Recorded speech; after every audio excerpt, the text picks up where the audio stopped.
Bom, e a gente está começando mais um Liderança e Inovação aqui no Grupo Jovem Pan, e você já sabe, distribuído para todo o Brasil, via o YouTube da Jovem Pan, via o Panflix, o aplicativo que, se você não tem, baixa agora, via as mais de 100 emissoras de AM e FM, enfim, o nível de distribuição que vocês já conhecem e que atinge a cada mês milhões de pessoas. Hoje eu tenho o prazer de receber, aliás, vai haver uma novidade que o meu convidado, o meu entrevistado, o nosso entrevistado, vai contar em breve. Mas, enfim, hoje eu recebo o Écio Flores. Ele é diretor de vendas e operações da Samsung Ads. Écio, prazer em te receber aqui. Eu não tenho dúvida que essa conversa vai render, até porque a gente está falando de comunicação de ponta, né?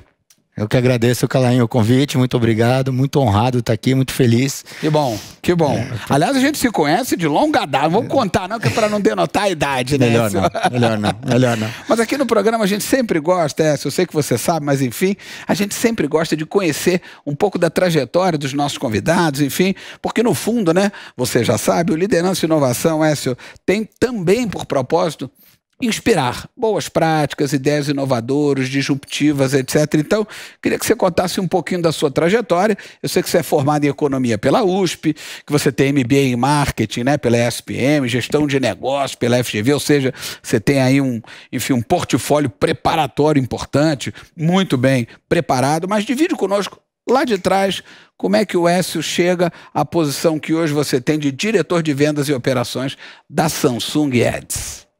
Olha, Calainho, é curioso você fazer essa pergunta. Né? Começar do começo, eu fico pensando aqui, quando você está fazendo a pergunta, eu pensei, será que eu falo dos meus últimos 25 anos que eu trabalho com mídia digital ou vou um pouco antes disso? Porque decisão é sua. Eu acho que vale falar de alguma coisa, até para minha infância, sabe? Legal. Eu acho que... Porque, inclusive, tem a ver, né, Écio, com o que a gente, no final do dia, termina ou segue enquanto a fase adulta. Tudo a ver. Eu acho que muito do que a gente tem hoje, do que eu faço, minha atuação como um gestor, um diretor numa empresa multinacional, muito tá lá na minha infância, o começo tá lá, sabe? Os valores que eu tinha. Eu venho de uma família simples, da periferia de São Paulo. Você é paulistano? Sou paulistano, nasci aqui em São Paulo, mas assim, tem os valores que a gente tinha lá em casa, sabe? Isso a gente traz. Outra coisa importante, eu acho que hoje está muito em moda falar em criatividade nas empresas, pensar fora da caixa.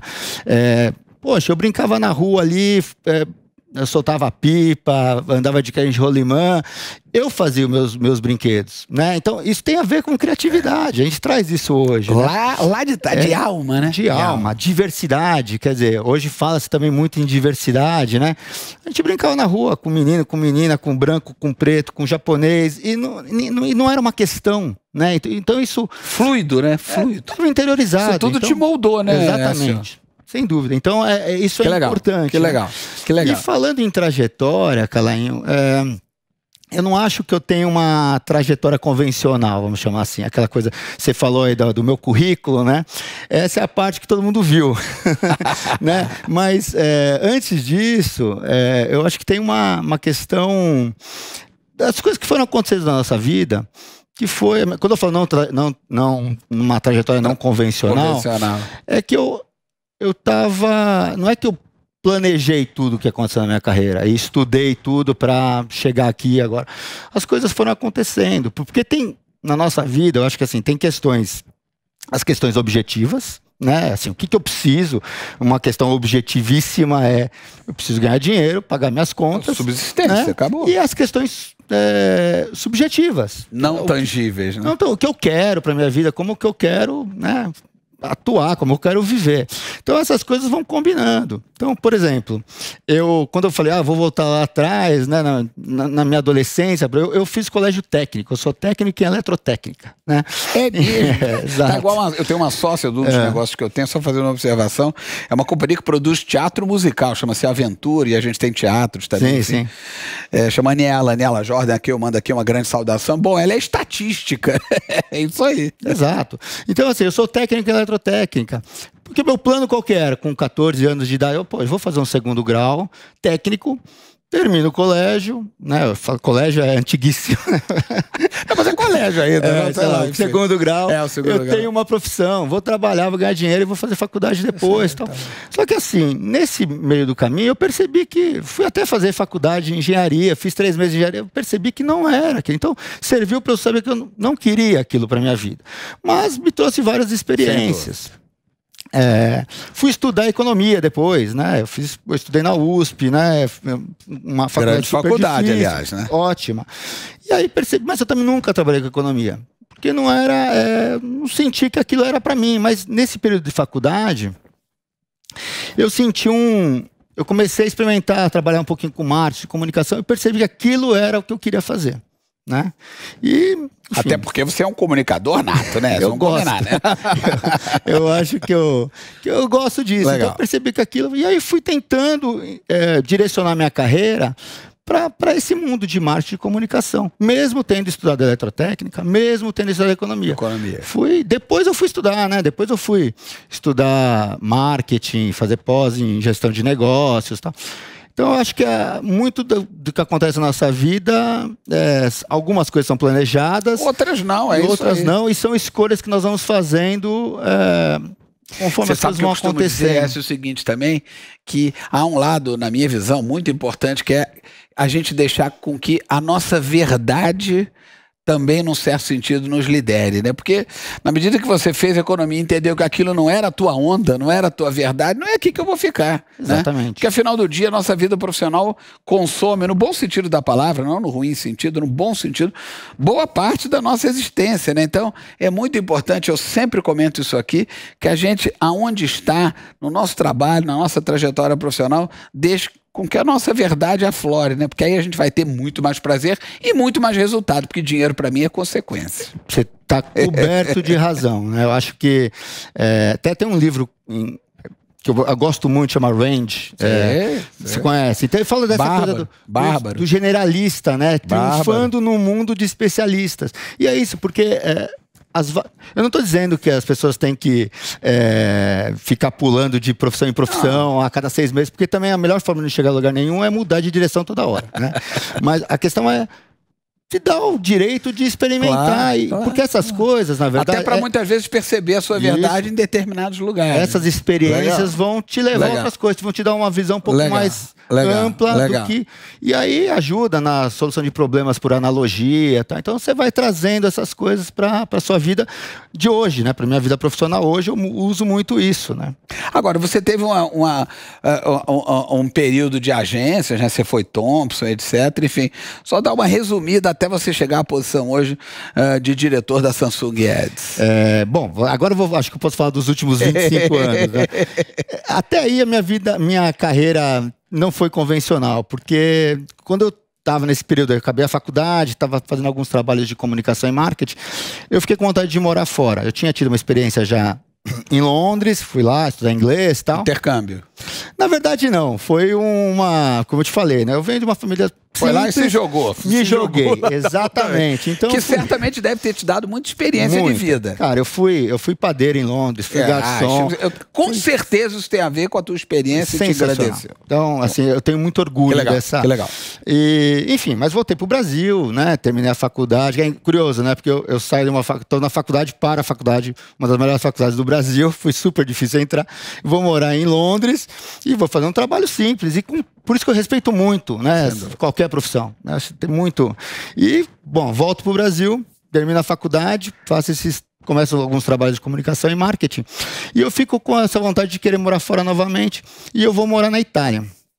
E é curioso porque isso foi em 98. E aí começa a minha carreira, mas começa de uma forma também não tradicional. Porque eu estava lendo o jornal, né, querendo trabalhar com comunicação e marketing lá e tal. E eu vi no jornal um anúncio falando que ia ter um seminário sobre comércio eletrônico, em 98. Na Bocconi. Primórdios do comércio eletrônico. Para quem não sabe, Bocconi é uma universidade de negócios lá de Milão. É uma espécie de FGV, né? Fazendo um paralelo, seria como a FGV aqui no Brasil. Super conceituada. Eu fui fui lá, falei, vou conhecer, fazer contatos, aprender um pouco. E aí eu vi várias apresentações, uma delas me chamou muito a atenção, teve um coffee break, eu fui falar com a pessoa que tinha feito a apresentação, que era o sócio de uma agência digital, sócio e presidente. E eu elogiei, falei, eu tinha gostado muito e tal. E falei, olha, eu tô aqui, sou do Brasil, tô aqui querendo trabalhar. E aí, sabe o que ele me perguntou? Ele falou assim, o que você sabe fazer? É curioso isso, porque ele não me perguntou onde eu tinha estudado, quem que eu conhecia. Ele perguntou, o que você sabe fazer? Ou seja, o que você consegue agregar? Que valor que você tem? Aliás, é interessante isso que você está dizendo, porque isso é uma visão muito contemporânea, né? Hoje tem uma visão muito localizada nesse lugar aí, né?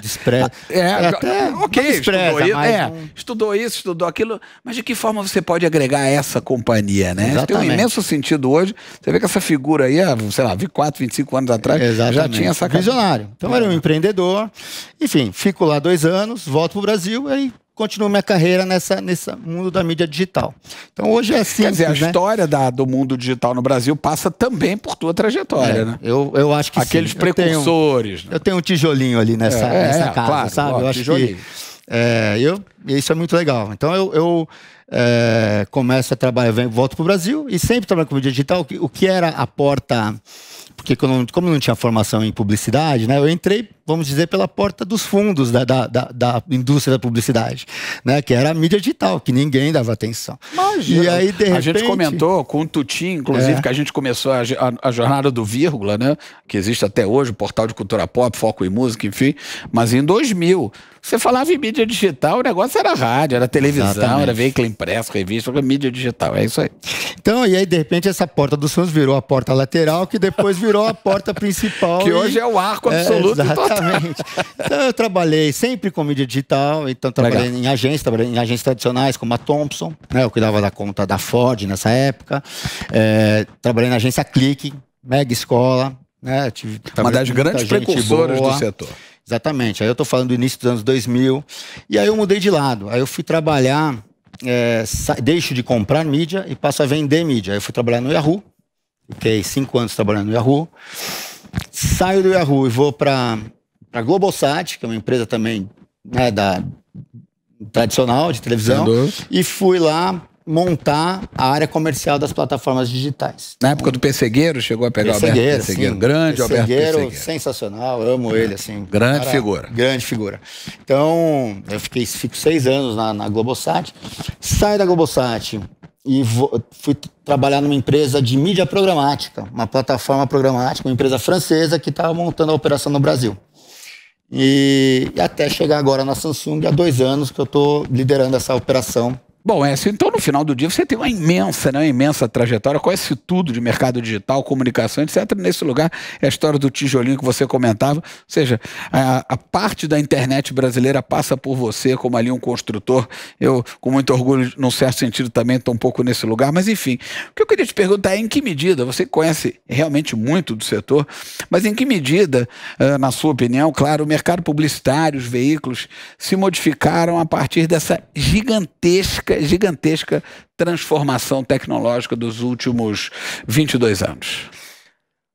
Se modificaram muito, né? É outro mundo, né? Mudou de dimensão, né? Totalmente outro mundo, assim. E assim, os que não se modificaram sumiram, né? Então tem essa questão, a gente falava da Editora Abril, né? Infelizmente, o que era um império 20 anos atrás... Hoje está lá, mas não é nem sombra do que já foi. Então, essa é uma necessidade que as empresas têm, né? As empresas precisam se transformar, precisam se adequar aos novos tempos. E a internet não foi uma mudança trivial, né? Mexeu com tudo, foi uma mudança, assim, quase um terremoto. Eu considero a maior das revoluções que a espécie humana viveu, muito mais que a industrial, que o iluminismo, etc. Os últimos 20 anos que a gente viveu na alma foram imensamente transformadores. Concordo com você. E mesmo, assim, empresas de internet, porque a minha experiência é basicamente... eu tive experiências em empresas de mídia tradicional, né? Por exemplo, a Globosat ou a Thompson, mas mesmo trabalhando com a internet, a mudança foi muito significativa, e numa velocidade muito rápida. Então, a gente começou a comercializar publicidade na internet num modelo de como era na mídia impressa, clássica, né? Clássico, o banner e tal. E de repente vem dados. Hoje é uma coisa completamente diferente do que era 20 anos atrás. Então, mesmo na indústria da publicidade digital, a transformação... Mesmo aí, gigante. E agora também, a Samsung Ads é um exemplo dessa transformação constante, né? Antes da gente entrar na Samsung Ads, tem um negócio que é muito impressionante, né? Quer dizer, a própria Samsung... né, senhor? Que é uma empresa coreana, né, Coreia do Sul, mas enfim, e eu que trabalhei na Sony, né, você sabe disso, comentei aqui, né, mas a verdade é que a Samsung, ela atropelou companhias tradicionais, a Sony para mim é um dos grandes exemplos, enfim, então eu queria te perguntar o seguinte, você que está na Samsung, logo antes da gente entrar em Samsung Ads, que eu efetivamente quero saber, mas enfim, a Samsung realmente atropelou num nível bizarro, assim, marcas muito poderosas. Em que medida inovação e disrupção, na tua visão, foram fundamentais para a Samsung buscar esse lugar? Foram fundamentais, né? E a Samsung é muito interessante, porque eu tenho uma história recente na Samsung, eu estou há 2 anos na empresa, mas eu vejo você vive, né? Eu vivo isso. E eles têm essa preocupação muito grande de... Bom, trabalha-se muito lá, isso é legal, sabe? Uma coisa de... precisa de muito esforço, não é simplesmente... Então, tem um pouco da característica oriental, né? Muito asiática, oriental. Asiática, né? Exato. Então, pessoal muito focado, determinado, sabe o que quer, sabe? E joga a bola na frente. Olha pra frente e vamos vai nessa, atrás. né? E eles construíram isso de uma forma, até de uma forma rápida, né? Então, você fala em televisão, por exemplo, a Samsung é líder em Smart TV, é líder de mercado no mundo inteiro há 16 anos, desde sempre, sabe? Então, quando marca Sony, Philips, essas marcas tradicionais atropelaram. Então, e é inovação. Então, tem que inovar, mas trabalha-se muito também para fazer aquilo ser realidade, não é? Simplesmente a inovação pela inovação, né? Para dar resultado efetivo. Exatamente, porque a inovação, de fato, quando você fala em inovação, né? Você está falando do seu programa, ela tem que resolver um problema real. Né? O fato é esse. Inovação pela inovação porque não significa nada. Porque a gente associa muito inovação com tecnologia, inovação tecnológica e tal, mas tem muita espuma também, né? Então, eu vou criar um aplicativo aqui que não serve para nada, eu estou inovando. Não. Então... Com propósito no final. Exatamente. Bom, vamos falar de Samsung Ads, né? Que é uma inovação absoluta, quer dizer, recentemente foi lançado no Brasil e América Latina. Eu queria que você contasse um pouquinho sobre isso, mas exatamente qual é o modelo? Divide conosco. Aliás, a minha televisão... Aliás, a milênios, a minha televisão é Samsung, enfim, Smart, eu recentemente comprei uma nova, enfim. Conta pra gente como é que é, qual é o modelo, o que é exatamente Samsung Ads? A Samsung Ads a Samsung Ads é a divisão de comercialização de publicidade da Samsung. Então a Samsung... E isso é uma disrupção total, né? Porque em tese, Samsung é uma TV, né? É um hardware. É hardware. Então a Samsung é super conhecida como um grande fabricante de hardware. A gente estava falando isso há pouco, inovação, traz inovação em várias áreas. Celular, né? Vários segmentos. Vários. Então, como fabricante de hardware, a Samsung Electronics é super conhecida. Mas a Samsung percebeu uma oportunidade que vem justamente dessa mudança de comportamento do consumidor. Então, hoje em dia, as pessoas estão deixando de consumir conteúdo no conteúdo linear, né? TV linear, que eu estou falando TV aberta, TV fechada, e migrando para um conteúdo streaming, né? Vídeo on demand e tal. Então, surgiu aí a oportunidade. Então, que você cria a própria jornada, né? Então, a oportunidade surgiu dessa mudança de comportamento da audiência. Então, a audiência migrou a forma como consome conteúdo. Bom, dada a situação, a Samsung, então, como fabricante, o maior fabricante de hardware, a gente tem o hardware está na casa das pessoas, você acabou de falar, tá na sua casa, está na minha também. Está na cozinha, está no quarto, está na sala de TV. Tenho certeza que está na casa de muita gente que está nos assistindo. Bom, então o hardware está lá, a gente tem o sistema operacional que está lá, a gente consegue entender o comportamento de consumo desse consumidor, né, em termos de conteúdo. Então, ou seja, temos os dados. Então, a gente consegue entregar uma publicidade. Então, viramos, a Samsung Ads, né, em última análise, é um veículo de publicidade. Então a gente consegue entregar publicidade, seja dentro dos aparelhos Samsung que estão nas nossas casas. Exatamente. Né? Vê se é uma comparação, é claro que é totalmente offline o que eu vou te dizer, é completamente analógico, mas num certo sentido tem a ver com o movimento que shopping centers fizeram há décadas atrás, né? Tem lá os shoppings estão lá, tinha um determinado movimento, e eles começaram a agregar uma área de venda de espaço publicitário, porque eles tinham lá uma audiência, é mais ou menos, vindo para um mundo muito mais sofisticado, mas é mais ou menos esse o movimento que a Samsung fez. Eu acho que a gente pode fazer essa analogia, sim. Com muita diferença, mas... Enfim. A diferença é que... Assim, a gente pode dizer que a gente está, a Samsung Ads, o propósito da Samsung Ads é digitalizar a publicidade na televisão. Então a gente está trazendo para esse universo da tela grande, né, essa tela que está na casa de todo mundo, a maior tela que todos nós temos, que nós somos, os brasileiros, né, principalmente os brasileiros são apaixonados por essa interação com a televisão, a gente está digitalizando. Então a gente está trazendo várias características, né, de mensuração, otimização de campanhas, Vocês métricas. estratificam os consumidores? Como é que funciona isso exatamente?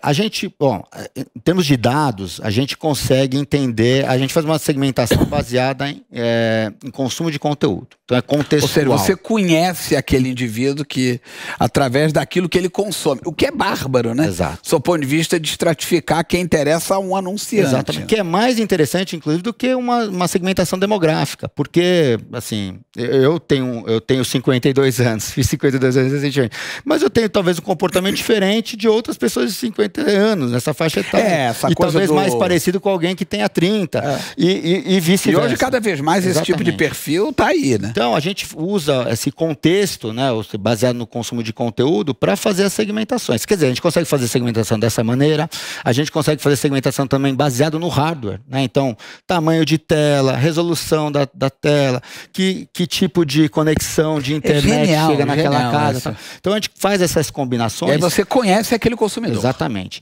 E para entregar a publicidade e para a publicidade ser também relevante, né? Para não entregar uma publicidade. Então, a publicidade vai ser dessa maneira, a publicidade ela vai ser interessante para o anunciante, que vai entregar uma mídia mais direcionada, né, para o público que de fato está interessado em consumir aquele tipo de produto ou serviço, mas também vai ser interessante para quem está recebendo a publicidade, porque ele não vai...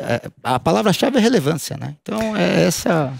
Para tentar tangibilizar, estou eu lá em casa, no meu home theater, estou lá, aí eu vejo programas de turismo e aonde normalmente eu olho tem a ver com o mar, e aí mais ou menos, ou seja, a Samsung entende esse meu perfil a partir daquele conteúdo que eu tenho enquanto consumo no meu dia a dia, e aí, por exemplo, pode me entregar algo de turismo relacionado ao mar, algo relacionado a barcos e por aí vai. Perfeito. Então, quer dizer, com esse nível de assertividade, com esse nível, a gente consegue entender, por exemplo, que canais são consumidos em determinado aparelho, né?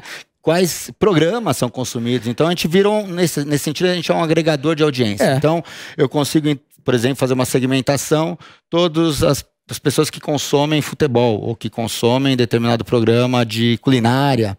Então, agrego o programa de culinária e entrego para uma marca que produz alguma coisa relacionada. Dá para a gente fazer esse tipo de segmentação. Então, é de fato muito apurado essa segmentação. E falando, quer dizer, eu vou botar aqui o boné do anunciante, vai, Écio. E falando em audiência, qual é a audiência hoje? Quer dizer, imagino que você tem, porque no fundo, né, uma agência, uma companhia compra estratificação, sim. segmento, etc., mas compra também volume. Claro. Né, audiência. Qual é a audiência hoje de Samsung Ads? Essa é outra grande vantagem da gente. Então, o fato da Samsung... não tem negócio de Ibope ali que faz uma medição, não é nada, é físico. Físico. Quando a gente está falando de dados, são dados determinísticos, né? Isso é gigante, né? E aí a grande vantagem é a gente ser Samsung, né? Porque essa história toda que a Samsung Electronics construiu, de ser líder de mercado, a gente começa com escala. Mas o que é legal é que no final do dia é a Vera, né? Quer dizer, não é negócio de pesquisa, Ibope cantar, nada contra. Mas efetivamente é o hardware que está lá na casa das pessoas, ou seja, é um negócio completamente assertivo, né? Perfeito. São dados determinísticos, né? Então é um para um. A gente entende qual é o comportamento de consumo de conteúdo daquele determinado aparelho que está na casa das pessoas e consegue entender, né, como eu estava falando, perfil, que tipo de hardware e tal. Então a gente consegue entender isso. Inclusive geograficamente, você entrega também, geograficamente. Também, porque a gente consegue entender, a gente consegue entregar por estado, por cidade. Entrega por bairro também? Olha, daqui a pouco vai, tecnologicamente é possível, mas a gente não faz isso isso por talvez porque não faça sentido econômico, né? Não, a questão toda é privacidade, né? Então, a gente está totalmente em conformidade com a legislação. Claro. Então, para evitar... A gente até poderia, mas a gente evita. Tecnologicamente era possível. Sim, porque a gente faz uma segmentação por IP, né? Então, daria... Você sabe geograficamente muito... a rua que o indivíduo está, né? Exato, mas a gente não vai até lá porque aí poderia identificar, tá? Então a gente não faz isso. Tá claro. Então a gente para aí no estado, cidade, que atende 100% dos nossos clientes perfeitamente. E a gente está falando de que audiência, Écio? Se é que você pode dividir conosco aqui esses números? Posso sim, claro. A gente, então, essa é uma grande vantagem da Samsung, né? Essa história toda que a Samsung Electronics construiu nos últimos... Pelo tamanho e reputação nas últimas décadas, de ter um número enorme de aparelhos nas casas das pessoas, nos traz até aqui. Então a gente tem escala. A gente está falando hoje de, no Brasil, 14 milhões de aparelhos, né? Então, se você fizer uma conta e multiplicar por 2,7, 3, que é mais ou menos que é o volume de pessoas que veem uma TV. Nós estamos falando de aproximadamente 40 milhões de pessoas que a gente consegue impactar. Né? Então, falando de 20% do país, né? É um negócio, uma maluquice, né? Negócio grande. E aí, falando em termos de publicidade, população economicamente ativa, isso é ainda mais significativo, né? E de novo, não tem erro, né? Porque, vou repetir a expressão, é a Vera, é a TV que está na casa de cada um de nós, ponto, né? E essa coisa você falou de conteúdo, né? Games hoje virou uma indústria imensa também. Vocês também, como é que vocês operam nesse lugar? Quer dizer, tem alguma relação com a indústria de games e alguma coisa que eventualmente, porque as TVs Samsung têm, né, embarcado games, tem alguma estrutura que conecte games à Samsung Ads? Perfeito. Não, você está indo no ponto, né? Porque essa indústria é maior que música, é maior que cinema, sozinha, né? A gente tem uma estratégia que a gente até chama de GMA, né? Que é Gaming, Mídia, e quando eu falo mídia eu estou falando de conteúdo, e Ad e Advertising, né? Então, Gaming faz parte da nossa estratégia justamente pelos motivos que você colocou. A gente acabou de lançar uma TV que super inovadora, né? Agora, do modelo 2022, que permite que os tem o que a gente chama de Gaming Hub, né? Que permite que os usuários joguem, se conectem com controle remoto e joguem na nuvem, usando a TV. Não precisa de um console de videogame para jogar. Tem que ter PlayStation, então você tem lá, por exemplo, uma parceria com a Xbox Pass, você vai compra os jogos e você joga na TV. Não precisa do console de videogame. O console per se. Você não precisa. Como estou entendendo que não vai precisar mais. Quer dizer, o console é um bicho fadado ao esquecimento. Daqui a pouco vai, né? Tá. Então a gente já está fazendo isso, já está trabalhando dessa maneira e tem também entrega de publicidade ali dentro. Nesse lugar nos games. Então é curioso você falar isso, porque, por exemplo, o gamer é uma audiência super difícil de se alcançar e se atingir. Então, porque você não encontra essas pessoas, né? Porque o cara às vezes está no console, está lá numa coisa isolada na internet dele. Como é que você localiza essa pessoa? Exatamente. Ali a gente tem a capacidade, mesmo antes desse lançamento, a gente já conseguia, por exemplo, uma das formas de segmentação que a gente tem, só para exemplificar o que a gente consegue fazer, a gente consegue identificar quem está conectado. Quem tem, através do cabo HDMI, consegue entender que console de videogame está conectado, o que está conectado naquela TV. Então, por exemplo, se é um Xbox, é uma loucura, né? PlayStation, tá ali, e a gente consegue falar com esse público. Então, porque tem algumas demografias que já não elas continuam na frente da televisão. Então, de novo, é isso que nos levou a criar a Samsung Ads, né? Essas pessoas continuam na frente da televisão. As televisões os televisores são cada vez maiores, resoluções cada vez melhores. Só que as pessoas estão lá jogando videogame, estão consumindo conteúdo de streaming, então VOD. Então, o comportamento, a relação com o aparelho de televisão mudou completamente. Completamente. Você está falando das mudanças, né?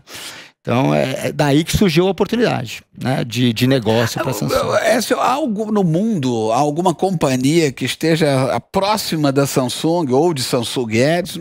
Bom, eu já tinha lido sobre Samsung Ads, tanto que adorei quando a gente agendou aqui o nosso encontro, inclusive porque o Liderança e Inovação preza muito estar à frente, preza muito dividir com cada um de vocês, né, o que tem de mais né, em ponta, lá na frente, contemporâneo, em termos de, né, modelos de comunicação, modelos de marketing, formatos, né, disruptivos.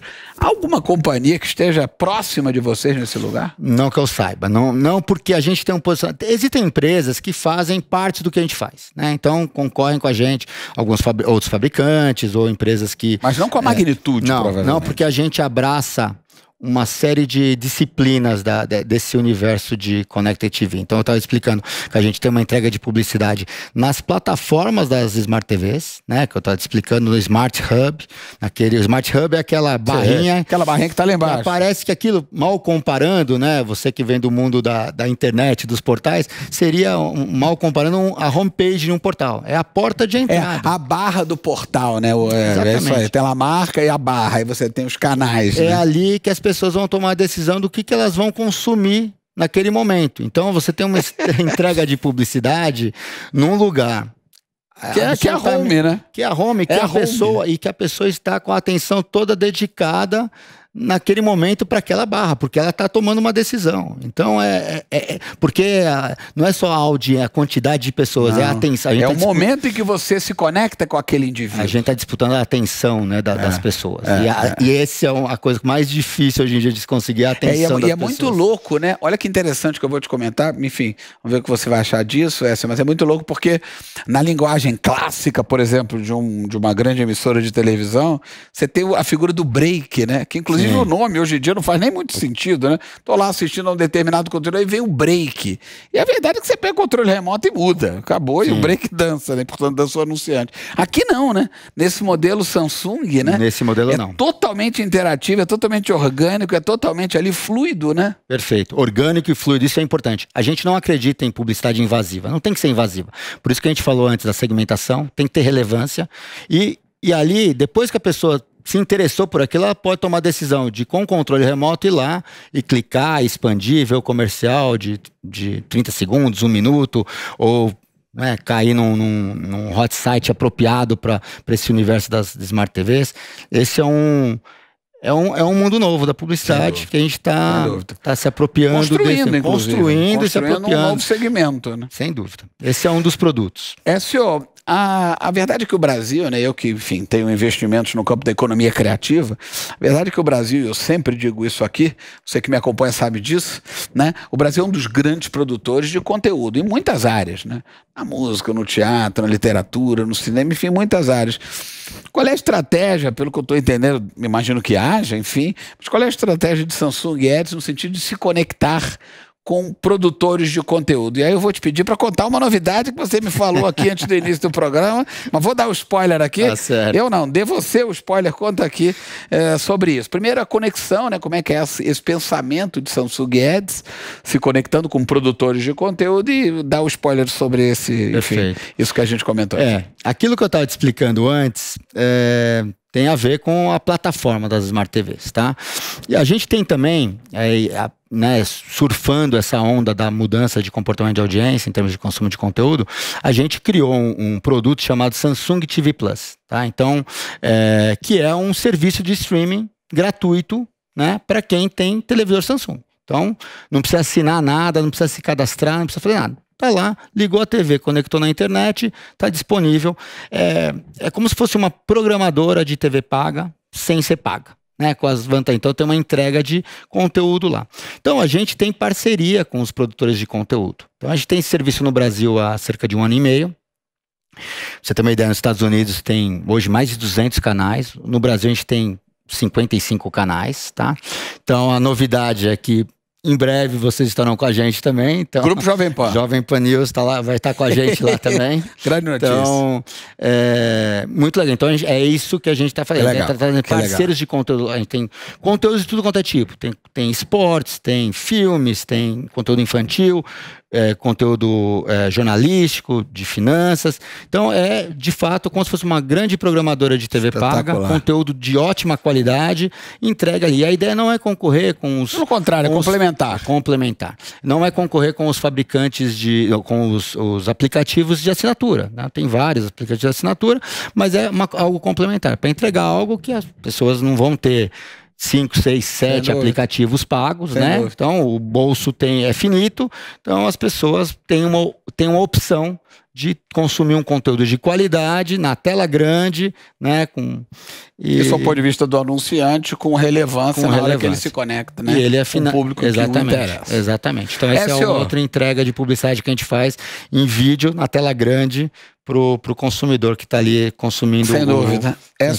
Um dos espíritos, como eu comentei aqui, um dos propósitos é dividir inovação e, ao mesmo tempo, liderança. Você, sem dúvida, é um grande inovador, mas, ao mesmo tempo, um líder, porque ninguém chega onde você está numa ponta tão importante, né? De alguma coisa. Na verdade, está se criando um novo formato, né? Se não for também um líder. Queria te agradecer e, você vai voltar aqui, não vai demorar para a gente contar, para você nos contar primeiro como é que está o Grupo Jovem Pan dentro do Samsung Ads e o tamanho do crescimento que vocês certamente obterão ao longo aí dos próximos 1 ou 2 anos. Muito obrigado pela presença. Eu que agradeço, muito obrigado. Valeu.